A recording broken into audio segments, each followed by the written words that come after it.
How to download ChatGPT 4 in iPhone. Hello everyone, welcome to our channel. I am Lisa from Create Login and Delete. Now let's jump straight into the process. Open your Safari browser. Here we go. Now at the bottom you will see that search bar. Type in the ChatGPT 4.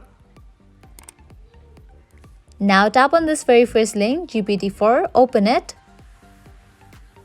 You will land to this kind of page. Now you have to select this option of Try on ChatGPT Plus. After you land to this page, welcome to ChatGPT, you have to tap on this arrow icon given at the bottom middle, tap on it. Scroll down. From here you have to select this option of Add to Home Screen. Now here you can give a name. Here I'm gonna give it as ChatGPT 4. And after you are done, tap on Add.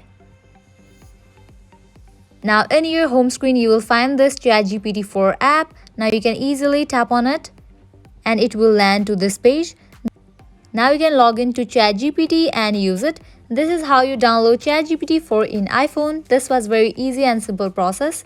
At the end, if you find this video helpful, make sure to like, share and subscribe to our channel. Thank you.